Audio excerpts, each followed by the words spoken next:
Good afternoon and thank you for joining us. I'm Camilla Torres and this is the Maroon Minute for Wednesday, February 13th.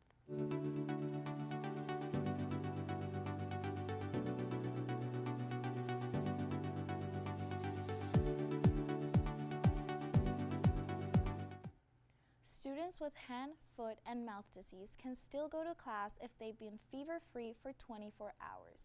The disease is highly contagious and can be spread through contaminated surfaces and close contact. University spokesperson Patricia Maroon asked students with the disease to be cautious of their classmates. Loyola notified campus of the contagious disease and rolled out hand sanitizer last week. This is after Maroon says multiple students with mild conditions came into the student health services. Maroon says the school is still unsure about the disease origin on campus, but she says Loyola contacted Louisiana Department of Health and confirmed that hand, foot, and mouth disease is not a citywide issue. A U.S. fighter jet downed another unidentified object Sunday afternoon. The object was shot down over Lake Huron following orders from President Joe Biden. Defense officials say this is the fourth unauthorized object it shot down over a span of a week. Last week, fighter jets targeted objects off the coast of Alaska and Canada. Officials say they are still unsure where the objects are coming from. The Kansas City Chiefs scored another Super Bowl win Sunday, 38-35. The game was tight from the beginning, but the Chiefs were able to win the game with 8 seconds left. The Chiefs quarterback, Patrick Mahomes, sustained an ankle injury, but he played through the pain. This is Kansas City's second Super Bowl win in 4 years. Rihanna's halftime performance also made history.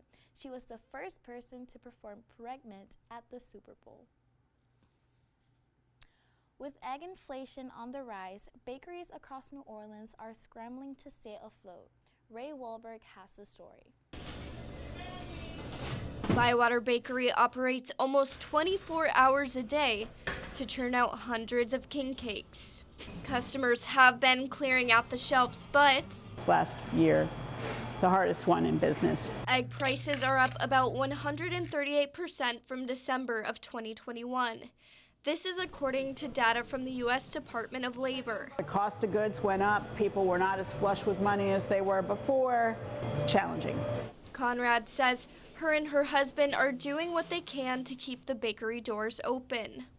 There's nothing you can do but go up in prices or go out of business. Hope Liberto says she needs up to 3 dozen eggs a day to egg wash her puff pastry king cake. So it does eat up a good amount of eggs, and eggs are very, very expensive. While inflation isn't affecting Bay's Bakery too bad, Liberto says she's having to make a few price adjustments. Consumers are very, very aware that prices have increased, so I don't think anybody's in sticker shock. Customers at Manny Randazzo's King Cakes told me that price increases at bakeries across the city aren't affecting them from buying their favorite Mardi Gras sweet treat. Very expensive, but I just had to have one. Perry's Mardi Gras wish is for more king cake.